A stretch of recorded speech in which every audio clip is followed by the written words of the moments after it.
sempre o procedimento multiplica, mantém-se esse epsilon até o final, e no final, quando a gente for jogar fora os termos de ordem lambda 4, a gente vai estar fazendo o epsilon tender a zero, então o resultado que nós obtemos aqui, quer dizer, a função beta a dois loops, no caso do modelo lambda 4, ela acaba sendo 3 sobre 16 ao quadrado, 16π ao quadrado, lambda 2. Então, isso aqui é o resultado que vem de um loop.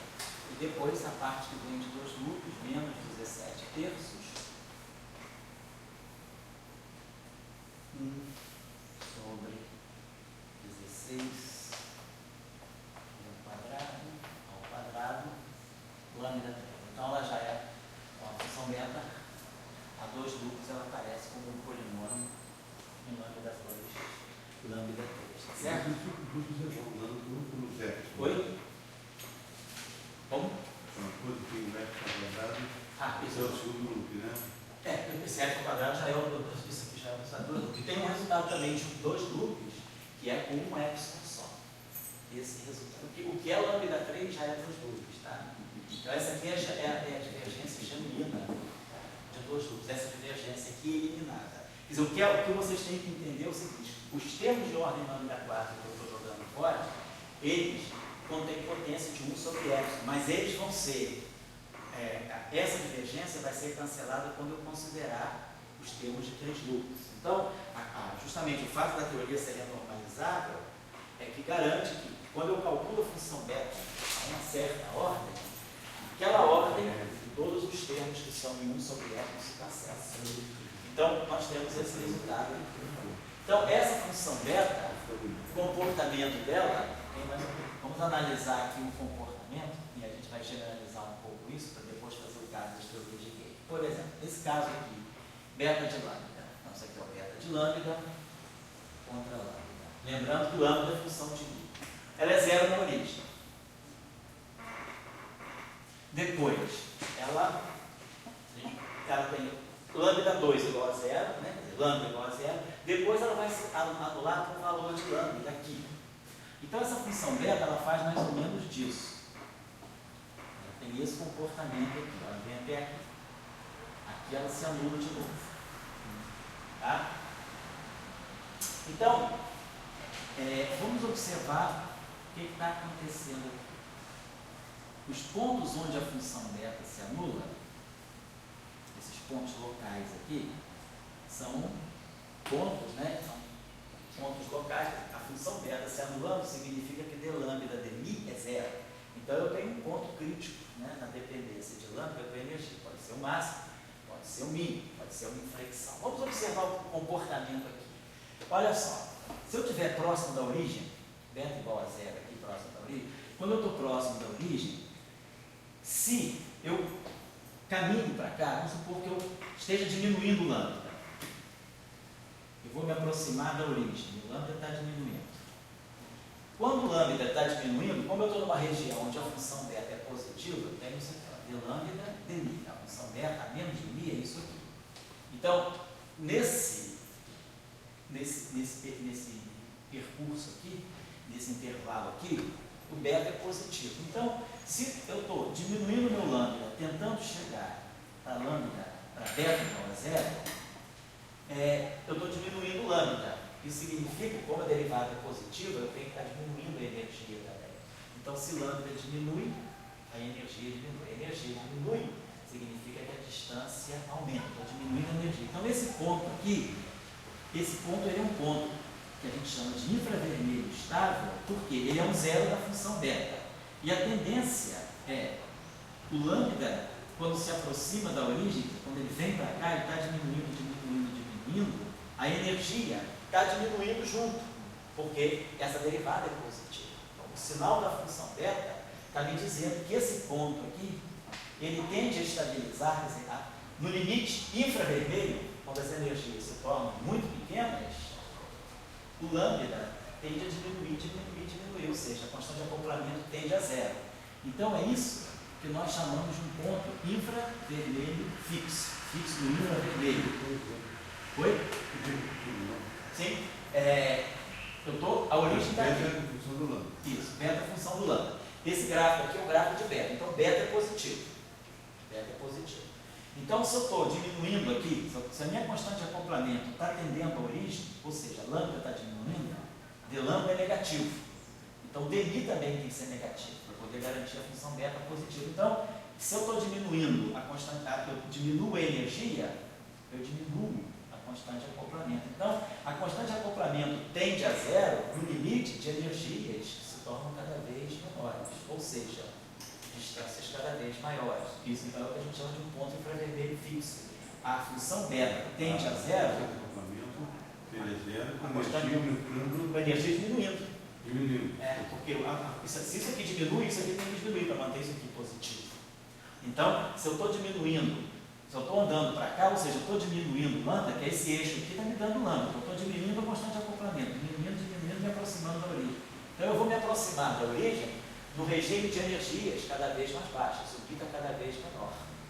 Então, esse ponto aqui é o ponto que a gente chama de infravermelho fixo. Ao passo que aqui, então, quer dizer, o modelo lambda F4, ele tem essa característica, né? No limite de energias muito baixas, a constante de acoplamento tende a zero. Ou seja, se eu estou a distância do limite infravermelho, no limite de grandes distâncias, a constante de acoplamento é pequena.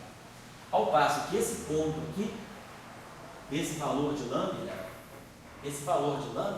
é o valor que zero beta. Se chama sempre energia pequena Infravermelho. Baixas energias. E aqui, lambda é grande, ou o lambda é zero. O beta é zero para esse lambda não zero. Esse ponto aqui, o que está acontecendo? À medida que eu vou caminhando para esse zero da função beta, ou seja, eu estou aumentando o meu lambda, eu estou me dirigindo para esse valor aqui. Eu estou aumentando o lambda. Se eu estou aumentando o lambda, eu tenho que aumentar a energia para essa derivada se manter positiva. Então, nessa região aqui, se eu aumento o lambda, a energia tem que aumentar junto para manter isso aqui positivo. Então, d lambda é positivo, eu estou aumentando. é a mesma coisa do Isso. Então, só que isso aqui vai, então, a tendência disso aqui é esse valor. A constante de acoplamento ela é grande no limite ultravioleta. Essa região aqui é uma região de alta ultravioleta. Ele aqui é positivo. Estou caminhando aqui. Estou na região de beta positiva. Não estou para cá. Se o beta for negativo, é para lá. Tá? Eu estou aqui, ó. Certo? E aí você vê que esse ponto é estável, porque se a função beta transita aqui para baixo, se eu estou aqui agora, nessa região, se eu diminuo a constante de acoplamento, eu estou aumentando a energia. Então, essa região aqui, porque se o beta agora ficou negativo, e eu estou diminuindo o lambda, quando eu estou me aproximando do lambda, pela direita, estou me aproximando desse valor aqui pela direita, de valores cada vez maiores, valores que tendem a esse valor, eu estou diminuindo o lambda. Então, d lambda é negativo. O dmi tem que ser positivo, porque nessa região aqui a função beta é negativa. Aqui embaixo, daqui para cá, a função beta é negativa. Então, nessa região, eu tenho isso aqui. Daqui para lá, eu tenho beta negativo. Então, se eu estou me aproximando desse valor fixo aqui, se eu estou diminuindo o lambda, eu estou aumentando a energia. Então, eu tendo esse valor daqui, se eu aumento a energia, eu venho para cá, e se eu estou nessa região e aumento a energia, também eu venho para cá. Então, esse ponto aqui, a gente chama de ultravioleta fixo por isso, porque se eu estou aqui e aumento a energia, eu tendo a vir para cá. E se eu estou aqui, com esse valor da constante de acoplamento, e aumento a energia, eu tendo a vir para cá. Porque se eu estou aqui, eu aumentar a energia, significa dmi positivo. Mas, para isso aqui ser negativo, eu preciso que o d lambda seja negativo. Então, se eu aumento a energia, eu estou caminhando com a constante de acoplamento para cá. E aqui, se eu aumento a energia, eu caminho com a constante de acoplamento para cá. Então, sempre que eu aumentar a energia, eu estou convergindo para esse ponto. Então, eu estou aumentando a energia, tanto daqui quanto daqui, de um lado como do outro, por isso que ele se chama ponto ultravioleta fixo. Ele é fixo no ultravioleta, porque se eu estou nessas imediações desse ponto e aumento a energia, a tendência da constante de acoplamento é convergir para esse valor aqui. Então, no limite ultravioleta, a constante de acoplamento é grande, é maior. E no limite infravermelho, a constante de acoplamento é pequena. Isso vai acontecer também com a QED. Isso acontece sempre que a função beta for positiva. A função beta sendo positiva, como é o caso que nós estamos tendo aqui, a origem vai ser um ponto infravermelho fixo, porque se isso aqui é positivo, significa que à medida que se eu estou nesse ponto aqui e começo a aumentar a energia, a diminuir a energia, ou seja, DNI é negativo, diminui a energia, automaticamente meu lambda tem que diminuir. Então, se eu estou com esse valor da constante de acoplamento e começo a diminuir a energia, a constante de acoplamento vai se afastando, se aproximando da origem cada vez mais. Então, diminui a energia, diminui a energia, diminui a energia, até que chega aqui. Então, isso é o infravermelho fixo. Ao passo que se eu estou nas imediações desse valor aqui, e eu aumento a energia, se eu estiver aqui ou aqui, eu convirjo sempre para cá. Esse é o ponto ultravioleta fixo. Então, a função beta, isso é uma característica, porque a função beta é positiva. Se, por exemplo, depois nós vamos ver que no caso da QED, no caso da QED, também a função beta é positiva. Então, aqui, esse comportamento, então, isso aqui nós estamos dando, por exemplo, lambda F4 a 2 loops. A função beta é essa aqui. Então, isso é muito marcado. Vamos pensar, esquece a lambda F4, vamos pensar agora num exemplo. Deixa eu fazer um parênteses. Sim. Essa história, na verdade, no Brasil veio o Zimanski. Os Zimanski, certo? O Zimanski, eu acho que foi ele o primeiro a calcular isso aí. Carlos Zimanski, que é na normalização. Zimanski. Isso, e a da Alemanha. E ele veio aqui, e a Clara não estava na PUC. Estava na PUC, eu lembro, a gente saiu com ele. Você se lembra disso? É. O Isvier, aquela turma, caiu fora para a praia. Foi em fevereiro, era a semana do carnaval. Caiu fora para a praia. Fevereiro de 77. E daí eles foram lá para cá, tinha uma praia lá na praia. Arraial do Cabo. Se mandaram e deixaram para a gente. A gente ficou com os Zimanski. Você ficou mais ainda, porque você ficou no Ele carnaval. ficou mais com ele que o Wagner. O Wagner. Você lembra assim que. E daí arranjaram até uma namorada. É mesmo? Uma coisa assim, quando esses bailes, coisa. Bom, e daí eles iam para a gente, os irmãos que era muito importante. Aquela coisa que eu nunca sabia. Tinha equação com uma dele, né? Bom, mas depois, ao longo do tempo, aconteceu o seguinte: o Zimanski, ele foi com isso, eu já li no livro, ele foi para um congresso, esse congresso, eu não sei se era na Holanda ou em Paris. Sim. E daí ele deu o resultado da função beta, que ela mudava. Certo. E ele disse que para QCD deveria inverter. Isso foi antes. Isso foi mais ou menos, vou dizer quando. Isso foi o grande problema. Vamos falar sobre isso daqui a pouco, para a gente ter um contexto perfeito para exemplo. Na verdade, isso aconteceu na faixa de 72. Ele veio aqui em 77. Isso tinha acontecido em 5 anos antes, porque... Não, os irmãos morreram. Não morreu bem, não morreu por tempo, morreu um certo tempo atrás. E a questão é que ninguém sabia, quando houve o scaling, quando apareceu o scaling no SLAC, o Deep Analysis Scattering, mostrando que os constituintes dos trópons e dos nêutrons, que você pensava o que era quarks, né? Estava se descobrindo os quarks, né? A evidência dos quarks, se via que para distâncias muito pequenas, eles se comportavam como objetos livres. Ou seja, a constante, se a gente quisesse fazer uma teoria de campo para os quarks, a constante de acoplamento tinha que ser bem pequena à medida que a distância diminuísse. Ou seja, para energias muito altas, distâncias muito pequenas, a constante de acoplamento tende a zero. O que a gente chama de liberdade assintótica. Quanto mais próxima a partícula está, mais livre ela está. Mas isso o pessoal sabia quando você fala disso. Pois é, mas ninguém sabia, não tinha teoria de campos para isso. Tenta pegar isso. Nos pontos centrais. Ninguém sabia, não existe nenhuma teoria, ninguém sabia como isso vai completamente na direção, na contramão da física, porque a gente sempre imagina que para distâncias pequenas a interação aumenta. Não no caso da mola, a interação aumenta. A questão era, tem alguma teoria quântica de campos que possa reproduzir esse resultado? E aí o Zimanski falou, sim, em 2 dimensões as teorias de campos têm muito esse comportamento que era a liberdade assintótica. Então, o pessoal começou a ver que a teoria quântica de campo, porque nessa época a teoria quântica de campo estava embaixo. De 62 até 69, 70, a teoria de campo foi colocada completamente na barra de ferramenta, porque o pessoal dizia, não se pode usar a teoria quântica de campos para os cálculos perturbativos e interações fortes. A teoria quântica de campos ela falha com a interação forte porque a constante de acoplamento é grande, não se faz saída perturbativa, então o pessoal estava abandonando. Claro que alguns adeptos ficaram, Salan, esse pessoal todo, na Weinberg, esse pessoal não abandonou a teoria de campos, mas houve assim uma meio debandada, um descrédito com a teoria de campos, foi um período de exílio da teoria de campos. E aí, quando apareceu a liberdade assintótica, Simanski falou, não, teoria de quântica de campo pode explicar isso. Eu tenho exemplos concretos em duas dimensões. Aí o pessoal reacordou para a teoria quântica de campos. Aí, foi um congresso em Paris. Foi um congresso desse de física de partículas em Paris. E daí... Eu acho que foi 71 ou 72. E ele se encontrou, contando historinha, acho que no avião, Sei. no T-Ruft. Ah, isso eu não estou sabendo. Tem uma história de se encontrar no aeroporto, aquela conversa. Sei. E ele topou isso. Sei. E falam que daí nesse congresso, o T-Ruft falou.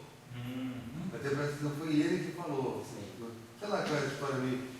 Eu só sei que o Gross estava lá. Sei. E aí levou o negócio ele levou o negócio para Princeton. E daí quando essa licitação já foi calculando no avião, assim, foi a. Eu agora eu perdi a data. Quando é que foi o trabalho do Gross e do. 72. E o que é interessante 72, é né? o trabalho do 72. Gross. 72. Só para achar toda essa história. O trabalho do Gross saiu no Physical Review Letters de 70, acho que foi junho de 72. O Gross com o Wiltshire. O trabalho dele saiu na página 1343 do Physical Review Letters. Na página 1347 saiu o trabalho do Politzer, que fazia a mesma coisa, porque a questão estava, todo mundo sabia que aquilo era importante, estava calculado. Os dois publicaram juntos, por isso eles ganharam o prêmio Nobel juntos, o prêmio Nobel foi para os três. Né? Mas vocês notam o seguinte, quer dizer, o resultado de 68, do George Scale, era um resultado experimental. E o pessoal não tinha a teoria para isso. Não tinha. E daí, essa coisa que a gente discute aí, o Dira que fala que não tem beta-function, eles... Isso aí foi beta-function aí era tudo que eu queria, tudo que o Dira que não queria, mas tudo que a física precisava. Olha só, se a gente estiver trabalhando numa região que a função beta é negativa, o que vai acontecer? Se a função beta é negativa, então nessa região aqui, dg, o d lambda de mi é negativo. Então, na região agora que a função, claro, tem um mi aqui, mas o mi é positivo, então só vou igual. O sinal da função beta é importante. Então, eu estou trabalhando numa região, nessa região aqui, a função beta é negativa. Se a função beta é negativa, vamos olhar esse ponto aqui. Então, esses aqui são zeros da função beta. Então, são pontos críticos da constante de acoplamento em relação a energias. E aqui, d lambda de mi é zero, porque o beta é zero, e aqui d lambda de mi é zero, porque o beta é zero. Então, isso pode ser ponto de massa, ponto de limite, são pontos críticos. O que vai acontecer se eu estiver numa região aqui próxima da origem? Se eu estiver numa região próxima da origem, imagina que eu estou com uma constante de acoplamento aqui, e eu começo a diminuir a energia. Se eu diminuir a energia, d lambda é negativo. Então, para que isso aqui seja negativo, o lambda tem que ser positivo. Então, se eu estiver aqui e quiser diminuir a energia, a minha constante de acoplamento vai para lá.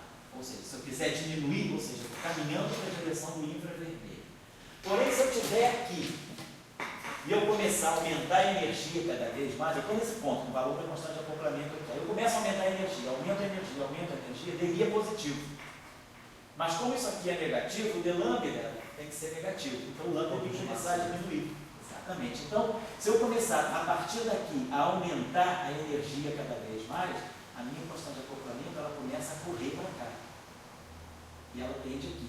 Então, esse ponto aqui é um ponto de estabilização quando a energia cresce. Então, esse ponto aqui nós chamamos de ultravioleta estável. Por quê? Porque ele é o ponto ultravioleta estável, né? O ponto fixo no ultravioleta. Então, é instável. É estável, né? Porque à medida que eu estou aumentando a energia, eu vou convergir para esse valor aqui. Então, para energias muito altas, a constante de acoplamento começa a ficar cada vez menor. Ela vai tender a zero. Que é justamente o que a gente diz que é a liberdade assintótica. É esse que é o fenômeno da liberdade assintótica. A função beta tem que ser negativa, porque sendo negativa, então, é o caso que a gente vai ver depois, a gente vai dar o caso para contar para você, no caso da QCD, justamente as teorias de gate não abelianas e Young-Mills, o beta é negativo. Então, o beta negativo significa que se eu estou por um valor da constante de acoplamento aqui, razoavelmente grande. Aí eu começo a aumentar a energia, dmi é positivo, o d lambda tem que ficar negativo, ou seja, o lambda aumenta a energia, o lambda diminui, aumenta a energia, o lambda diminui. Então, para energias muito altas, a constante de acoplamento vai diminuindo e tende a zero. Mas o contrário eu escapo, né? Oi? Se eu tiver à esquerda, não vai fazer sentido, esquece. Aí você tem beta negativo, então lambda tende a zero à medida que a energia cresce, à medida que a energia cresce. Então, energia crescendo, lambda tende a zero. E aqui, então esse ponto aqui é ultravioleta. E agora aqui, quando eu estiver no regime, tem uma constante de acoplamento, vamos dizer, diferente de zero, grande aqui, maior. Se eu estou nessa região aqui, se eu estou nesse ponto aqui, e eu começo a diminuir a energia, se eu diminuo a energia, o lambda aumenta. Isso aqui é negativo. Então, se eu estou aqui e diminuo a energia, o lambda tem que ir para cá. Se eu estou aqui, já estou numa região que o beta é positivo. Se eu estou aqui e diminuo a energia, agora isso foi positivo, estou nessa região aqui. Então, se eu diminuo a energia, o lambda também tem que diminuir. Então, se eu estou aqui e diminuo a energia, ele vem para cá. Então, se eu estou aqui, diminuo a energia, a constante de acoplamento vem para cá. E se eu estou aqui, diminuo a energia, a constante de acoplamento vem para cá. Então, a tendência da constante de acoplamento nessa região é, quando eu diminuo a energia, ela estabiliza aqui. Então, esse ponto aqui é, à medida que eu estou diminuindo a energia, esse ponto aqui é um ponto infravermelho fixo. É um ponto fixo de infravermelho, o infravermelho está. Então, a gente vê que a constante de acoplamento grande, ela justamente aparece no limite de baixas energias, infravermelho. E a constante de acoplamento pequena aparece para altas energias. Então, isso aqui é liberdade assintótica, que é crucial aqui que o beta seja negativo. Então, se a gente calcula uma função beta, então no caso do lambda Φ3, Φ4, por exemplo, a gente está numa região justamente onde a função beta é positiva. Ela faz disso, cresce e depois diminui. Então, a teoria lambda, o modelo lambda Φ4, ele não é assintoticamente livre. Justamente, no limite de a constante de acoplamento é muito pequena para baixas energias. Para altas energias, a constante de acoplamento aumenta. Isso vai ser exatamente o padrão da QED também. Está claro? Então, a análise da função beta, né? A função beta, é só lembrar isso. A função beta, basicamente, a menos do mi, que é positivo, ela é o d lambda dmi. Então, o sinal da função beta vai ser crucial para eu saber se o lambda, se a constante de acoplamento aumenta ou diminui no limite de energias altas e baixas. Certo? Claro a ideia.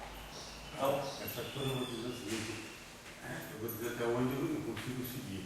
Não parei. Eu consigo seguir até fazer a função do beta, sempre dá uma explicação, ela é uma medida da renormalização. Até eu sigo. Mas agora, quando você começa a dizer que a partir da função beta, você começa a mexer. Ela é mais uma medida da normalização. Mas essa é quando você começa a dizer que ela é bem mais, que ela começa a mexer na constante. A renormalização evidencia isso. Você traz de um jogo de infinitos uma fisicidade assim que não é tão fácil assim. Tem que ter uma educação para isso. É uma coisa assim que eu digo assim, física não é tocar piano. Claro. Você aprende, tem uma educação e aprende a tocar aquilo ali. Física tem uma interpretação em tudo. Tem que ter. Piano também, cara. Diz que é só tocar? Não, tem que ir a fundo em tudo. Não, eu digo, é a mesma coisa, mas a física também. Não é só fazer um cálculo e ver. Quer dizer, por que a gente tira essas coisas do infinito? O que o infinito está dizendo? A gente está começando a ver, em vários exemplos de teoria de campo, que o infinito, né, às vezes, que aquilo que a gente pensa que é o lixo matemático, ele está dando uma indicação para nós de alguma física. A gente viu, quebra a unitariedade, aparecem estados com norma ao quadrado negativa. Tudo isso está indicando que eu tenho que mexer na minha teoria. Nós vamos ver agora o exemplo daquela que se chama a singularidade de Landau, o polo de Landau, justamente aparece na constante de acoplamento da QED. Na QED tem um problema típico. As teorias que não são assintoticamente livres, né, elas têm um problema típica do que se chama polo de Landau. Deixa eu dar só um exemplo. Vamos pegar aqui, só para a gente ver rapidamente a função beta do lambda V4 a um loop só. Deixa eu pegar aqui para passar. Eu só discutindo porque física, lá o que o Einstein fala, né? Ela pega lá a invariância da luz, nós temos um princípio físico. Meu caderno é desse. Ele pega que a massa curva o espaço, tem um físico, o vírus chega de bom, tem uma antipartícula associada àquela partícula, tem um princípio físico. Por assim, o aparecimento do neutrino tem uma lei de conservação de energia tesolar. Então, quer dizer, a essência do físico é buscar princípios físicos e daí elaborar, então, para ter princípios físicos. Agora, esse saldo, se você tiver princípio físico do infinito, entende assim, quer dizer, é uma coisa que eu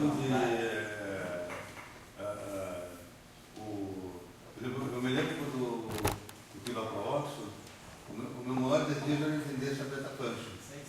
Que aqui no Rio a gente não tinha conseguido entender assim o que é. E eu te digo assim, até hoje eu não consigo entender. Porque a única coisa que eu vejo é o seguinte, como é que você tira um princípio físico do infinito, né?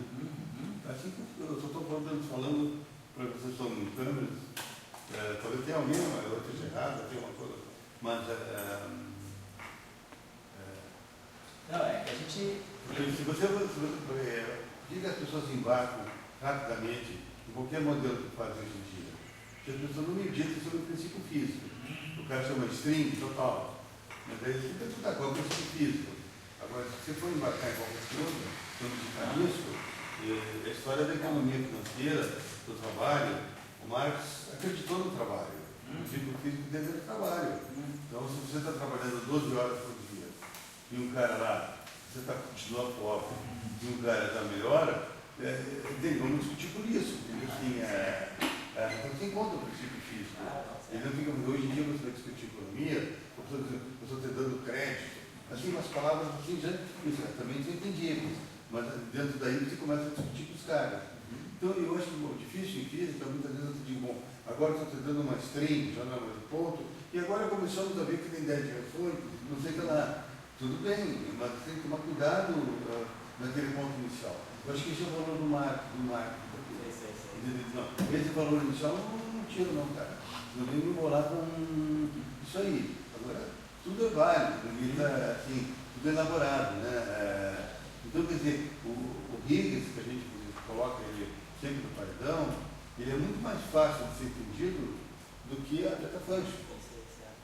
Ele é pelo menos para mim, assim, bom, a gente pode fazer uma meditação sobre isso, essa questão, por que o infinito está dando esse resultado tão importante, porque aí é nesse momento que você manipula um pouco mais, porque a renormalização é isso, é uma chance que a teoria te dá de você manipular com ela. É onde, vamos dizer assim, o músico, ele não toca simplesmente, ele interpreta. Então você tem uma chance de interferir no processo ali na renormalização. Tanto é que tem vários esquemas, vários procedimentos de renormalização. Então a renormalização, ela te dá uma chance de você interpretar a tua teoria, e é quando você entra para a discussão da escala de energia, é justamente na hora do infinito. Vamos dizer assim, o infinito, ele abre para você. Se a teoria for finita, você tem muito pouco poder de manipulação, porque ela faz tudo. Você simplesmente calcula. Mas numa teoria que é infinita, você tem que cuidar dos infinitos, você tem que dar um destino e um significado para aquilo. Então é quando você tem a chance de interpretar, ou seja, quando você tem a chance de o que eu vou fazer diante desses infinitos? Eu abandono a teoria, jogo fora? Ou eu posso intervir nesse processo e tirar uma interpretação? Que é o que você faz. Você introduz a escala de energia. Vamos discutir sobre isso, mas eu acho que esse paralelo que você colocou aí, né? Com a música, eu não vejo tanto com a economia, que eu não entendo muito realmente, mas com a música eu viro um pouco melhor. Eu acho que a gente pode fazer esse paralelo, que é quando, aonde o infinito aparece, é onde você tem a chance de intervir na teoria. Ela te abre essa chance. Se a teoria é finita, você não tem chance nenhuma. Você simplesmente faz os cálculos e você é um espectador que calcula. Com a teoria infinita, você fala, o que eu faço? Eu jogo fora? Desespero? O que eu faço? Como é que eu elimino esses infinitos ou como é que eu interpreto? Aí a função beta vem desse momento. vamos Vamos fazer o cálculo. Pode falar. Eu coloco, eu acho que sempre religião, por exemplo, é um assunto bom para dizer. Pega aqueles, é Amish, né? Aqueles caras que andam de carroça. Amish, lá nos Estados Unidos, sei. Então, por exemplo, eles acham que estão com a Bíblia na mão lá e podem andar de carroça. E acho que é melhor. Então, eu quero dizer o seguinte, porque muitas vezes um cara Newton, ou um dia, né? Ele pode dizer, porra, eu vou querer ser uma Amish na pista, não vou? Isso aí. E se tem algum aí, quarto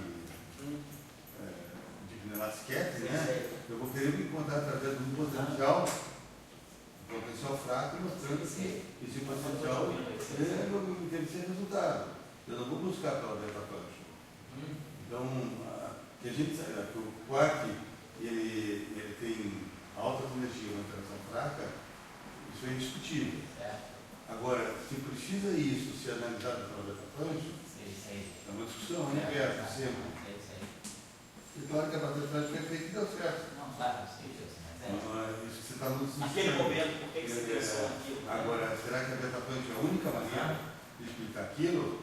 É uma discussão. Assim, que é verdade, sabe dizer, os Amish não são pessoas todas. Eles têm um ponto. Dentro do Evangelho, eles estão chegando àquela pureza, àquela dedicação, e é complicado falar, né? Complicado falar. Assim, Então, a gente tem isso, lambda zero, menos isso aqui, né? Vamos fazer aqui esse tanto, 1 sobre lambda aqui, igual a 1 sobre lambda zero, vamos inverter isso aqui, isso aqui. O lambda vai ser 1 sobre lambda zero, menos 3 sobre 16 pi ao quadrado, log de mi sobre mi zero. Vamos pegar para nós, lambda zero sobre 1 menos 3 lambda zero sobre 16 pi ao quadrado, log de mi sobre mi zero. Então eu tirei a constante de acoplamento lambda em função da energia. Quer dizer, eu peguei a função beta só um loop, só. Fiz o cálculo só um loop, porque a integral imediata, só para se a gente quiser trabalhar um loop, ao loop eu já tenho uma expressão que me dá a constante de acoplamento que corre, né? A running capital constant, em função da escala de energia. Então, de fato, se a energia aumenta, esse log aumenta. E aí, esse sinal aqui, 1 menos isso diminui, né? Então a constante de acoplamento aumenta. Então a constante de acoplamento, né? Se eu aumento a energia, a constante, então se eu estou aumentando, estou no limite ultravioleta, a constante de acoplamento vai aumentar, exatamente. Então a constante de acoplamento acontece com a energia, quanto mais alta a energia, então é o contrário da liberdade ascendente. Agora o que é importante aqui observar é o seguinte, o comportamento da constante de acoplamento com a energia dá aqui, ó. Então eu fixo um valor lambda zero para um valor de zero da energia, então na energia mi, a constante de acoplamento vai mudando. Então a partir de um valor de uma energia mi zero, o valor lambda zero da constante de acoplamento, eu evoluo para o lambda de mi.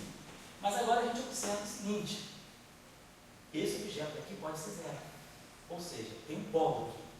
Eu tenho um polo para 3 lambda zero sobre 16 π ao quadrado igual a log de mi sobre mi zero. Então, mi fica sendo mi zero exponencial de 3 lambda zero sobre 16 π ao quadrado. Ou seja, se eu começar a aumentar a energia, a partir de mi zero, eu vou encontrar um valor da energia tal que esse denominador se anula. Que bom, cara, você está falando 3 lambda zero. Quer dizer, isso aqui é 3 lambda zero sobre 16 π ao quadrado, vezes isso aqui é igual, logo é o contrário, isso aqui. Isso aqui tem que ser igual a 1. Então, log de π sobre zero vai ser 16π ao quadrado. 16π ao quadrado sobre lambda zero. Está errado aqui. 16π ao quadrado sobre 3 lambda zero. Então, mi vai ser I0 vezes exponencial de 16π ao quadrado sobre 3 lambda zero. Certo? Eu quero que isso aqui seja. Isso aqui tem que ser igual a isso aqui. 16π ao quadrado sobre 3 lambda. E daí tem urânio. E aí o que significa? Não, tem urânio, mas o que está acontecendo? A energia começa a aumentar a partir de zero, ela vai aumentando, aumentando. Quando a energia, a partir de zero, chegar nesse valor aqui, a partir de zero, lambda zero, eu atingir esse valor de energia, aquela constante de acoplamento explode para o infinito. Então a constante de acoplamento é um polo. A constante de acoplamento se torna infinito. Esse aqui é o polo. Isso é o chamado problema, é o polo de Landau.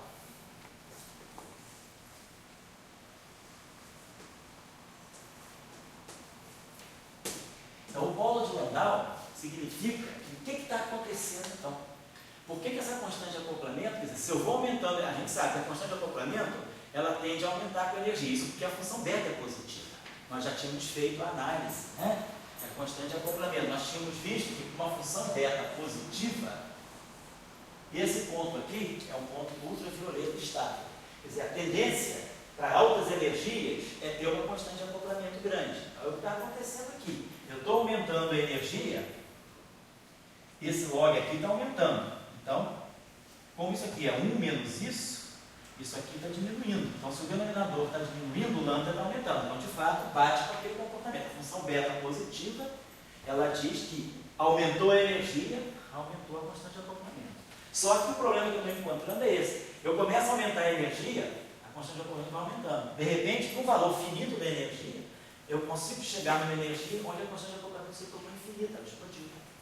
Então, de novo, o infinito. Esse polo de Landau, o que ele pode estar significando?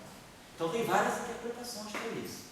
Quer dizer, uma interpretação, de novo, é o que a gente tem falado aqui constantemente. Quando na teoria quântica de campos ela encontra esses polos, essas singularidades, isso pode estar dizendo que essa teoria não é completa. Então, a teoria V4, ela não deve ter alguma coisa a mais que eu não estou levando em conta. Quer dizer, essa teoria sozinha, esse modelo sozinho, ele não consegue se aguentar com todas as energias. É o caso da QED. Na QED aparece exatamente esse problema. Aparece um polo de Landau. E o que acontece com a QED? A gente sabe que a QED ela tem limite de validade. A QED ela não está sozinha.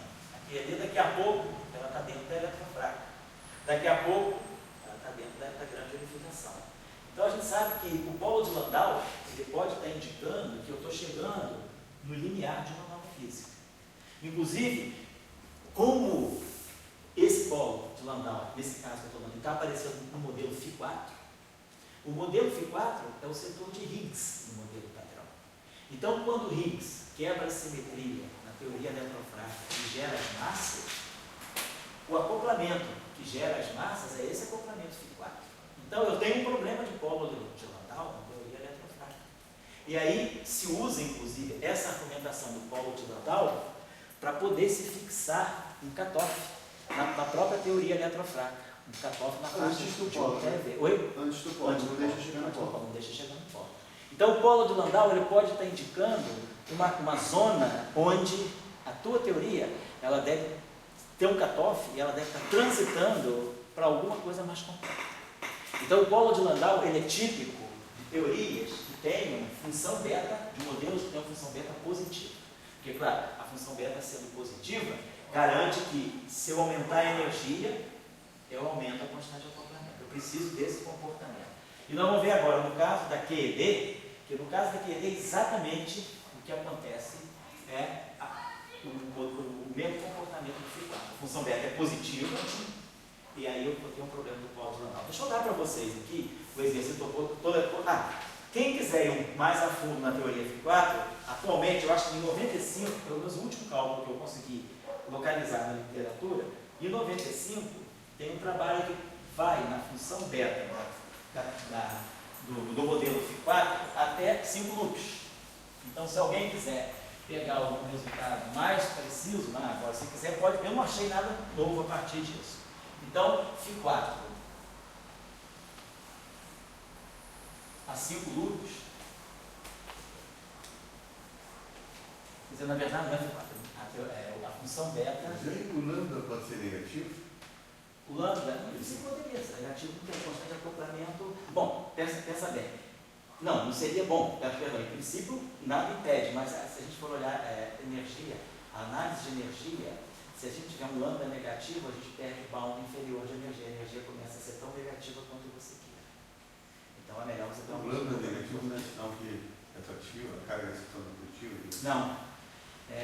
Esse lambda aí, nesse caso, não, porque é uma teoria escalar, então a interação é sempre atrativa, independentemente do sinal de outro. O problema do lambda ser negativo é que você perde estabilidade. Você tem uma energia que não é limitada inferiormente. Então esse artigo aqui é um Physics Letters B 342, o ano 95, página 284. Os autores são o Hagar Kleiner,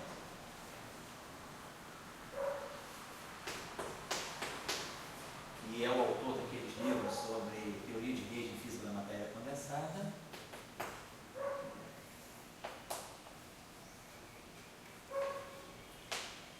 Schulter-Freud.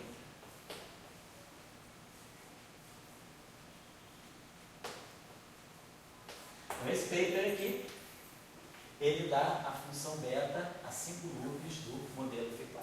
Tá?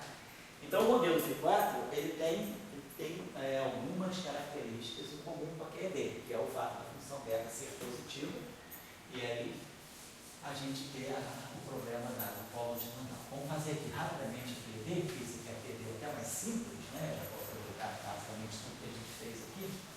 Então, na QED escritorial, só vou lembrar para vocês os cálculos que a gente fez, na QED, vamos considerar a QED fermiônica, a QED escritorial, a QED de Dirac. Vamos pegar um loop.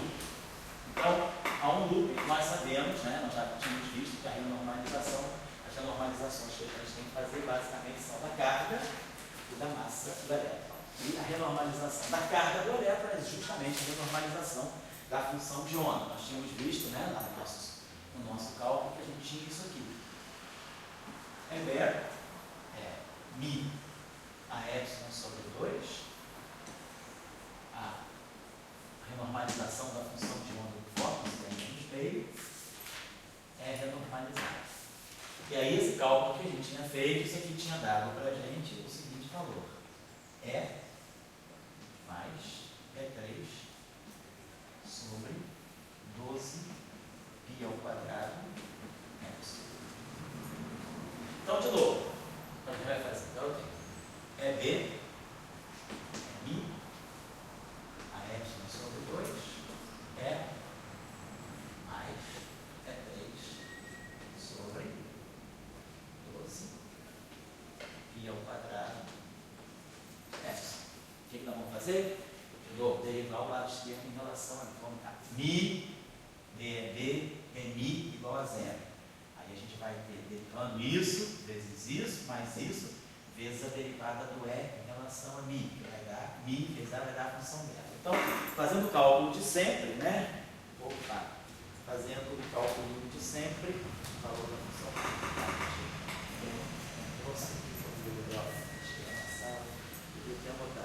Quer dizer, só naquela. Vamos ver isso aqui. Basicamente, o que a gente tem que fazer é isso aqui. Isso aqui é igual a zero. Então, vamos derivar esse termo aqui. Então, a função beta.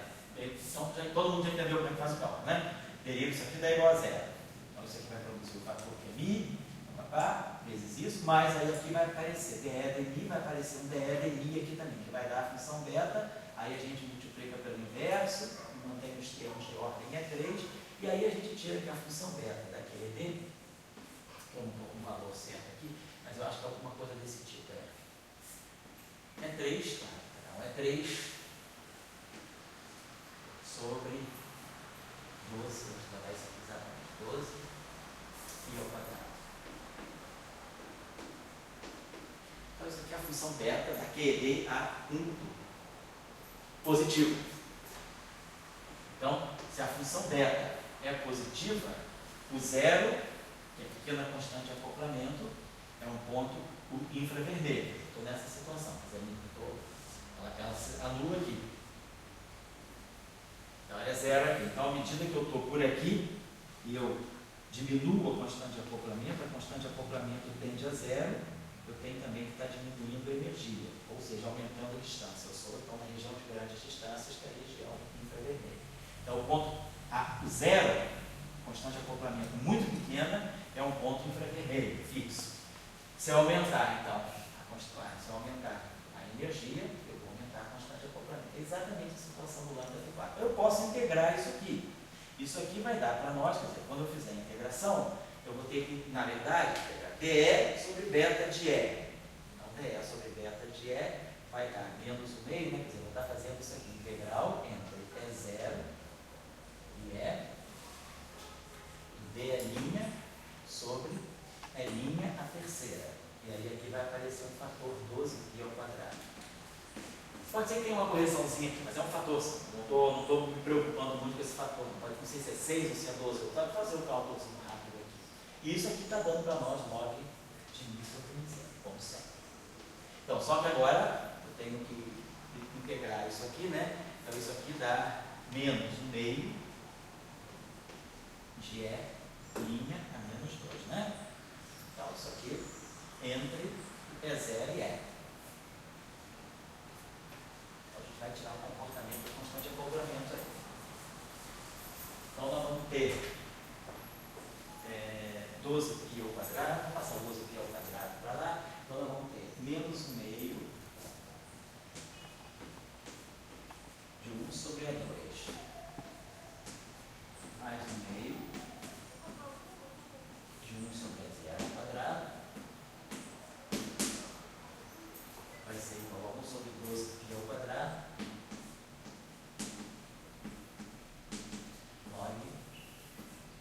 de μ sobre μ0.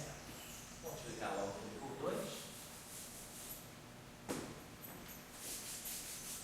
6. Então, nós vamos ter aqui 1 sobre E2 vai ser 1 sobre E0 ao quadrado menos 1 sobre 6π ao quadrado log de μ sobre μ0. Então, nós vamos ter que o E2 vai ser E0 ao quadrado sobre 1 menos E0 ao quadrado sobre 6π ao quadrado log de μ. Então, o mesmo comportamento que na teoria F4. Aumenta a energia, o denominador diminui, o E aumenta. Então, aumentando a energia, então, se o μ aumenta, o E de μ também aumenta. Os dois seguem juntos. A função beta é positiva. E aí, eu tenho um polo de Landau. No caso da QED, também. Então, isso aí pode estar indicando que eu vou estar no limite de energia, né? Eu vou chegar a um certo valor de energia, onde essa constante de acoplamento, que no fundo é a carga dela, é a constante de estrutura fina, ela vai ter meio infinito, né? Quer dizer, o E2, né?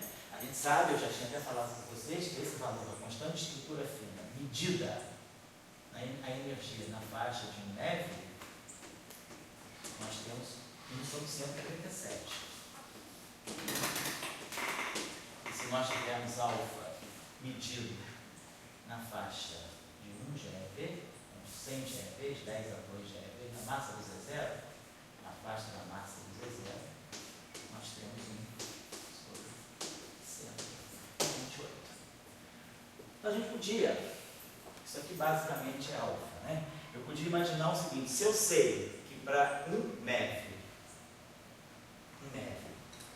o alfa, que é o E0 ao quadrado, é na faixa de 1 sobre 137, então eu sei, isso aqui é 1 sobre 137, isso aqui é 1 sobre 137, e o μ0 é 1 MeV. Faça um cálculo. Quando eu pegar uma energia muito grande, para que valor, por exemplo, né, quando que o E2 tende a 1, por exemplo, para que energia a constante estrutura fina vai tender a 1? Então vocês vão ver que vai ter que ser uma energia muito alta. Vocês podem, se a gente imaginar que a constante estrutura fina é 2, né, é 2 sobre 4π, é 1 sobre 137. É 2 sobre a portanto, é 2, né? É 2 é 1 sobre 137 na faixa de 1 neve, então eu sei essa escala de energia e sei o E0 ao quadrado. Aí eu fico com uma relação entre E2 e μ. Aí a gente pode tirar o running, né, do E com o μ. Aí tenta ver qual é a energia que eu tenho que ir para a constante de acoplamento para o alfa, por exemplo, tender a 1, para o alfa sair de 1 sobre 137 e chegar a 1, faço esse cálculo aqui. Então, de novo, aparece o polo de Landau, e o polo de Landau da QD pode estar nos dizendo justamente que QD é uma teoria incompleta. Quando eu chegar a essas energias tão altas, eu já não posso mais falar da QD sozinho. Nós sabemos que é verdade. Quando eu começo a falar da QD, quando eu começo a falar de energias na faixa de 100 GeVs, outros processos, o elétron começa a participar de outros processos. O elétron não vê só mais fóton e partícula carregada. O elétron começa a interagir, trocando Z0, trocando W, trocando X, quer dizer, o elétron começa a interagir, começa a entrar no mundo das interações fracas também. Então, realmente, a gente sabe que depois de uma certa energia, não dá mais para fazer só aquilo aqui. Então, o polo de Landau, ele começa a indicar isso, que você está entrando numa região onde o teu modelo físico, ele passa a ser incompleto, tá certo? Isso é típico de funções beta positivas. Ainda tem um tempinho que o pessoal não chegou. Vou pegar para vocês, vou dar um caso, o Yang-Mills, e depois vou dar um caso do super Yang-Mills também. Vou pegar o caso de Yang-Mills, que tem a ver com o nosso curso daqui a pouco, né? Então, nós não fizemos esse cálculo aqui, né, no curso de QED, nós fizemos só os casos abelianos, mas se vocês olharem, o que é preciso para eu calcular a função beta? É preciso saber uma relação entre a constante de acoplamento beta e a constante de acoplamento renormalizado. Ou seja, eu tenho que calcular os gráficos a um loop, se eu quiser fazer o cálculo a um loop, calculo os gráficos a um loop e vejo as divergências, né? A gente renormaliza as funções de onda, renormaliza os vértices e ganha a renormalização da constante de acoplamento. Então, no caso do Yang-Mills, vamos pensar só, Yang-Mills com matéria fermiônica.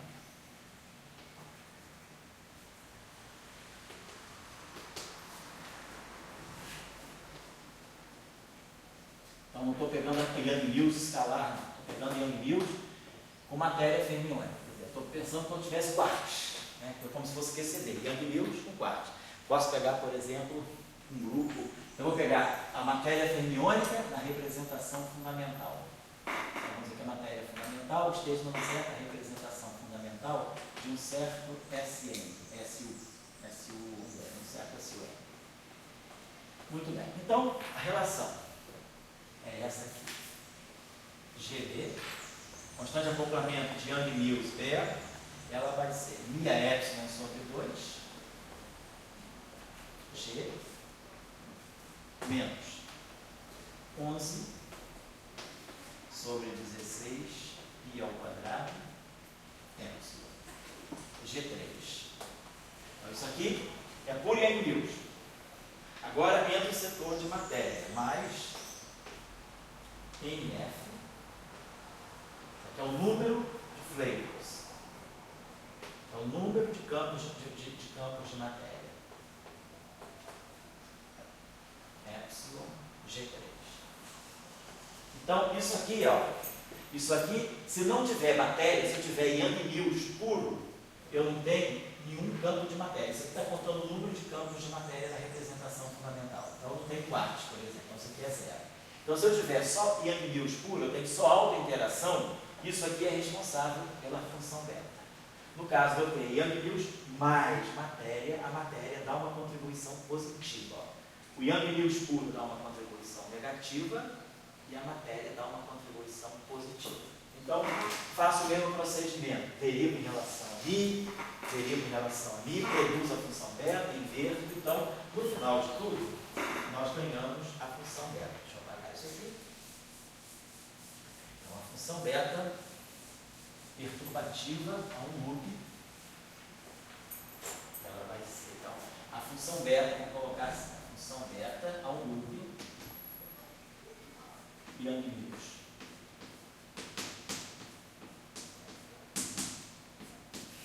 Ela vai ter essa contribuição menos 11 sobre 16, corrigir isso aqui, pi ao quadrado, mais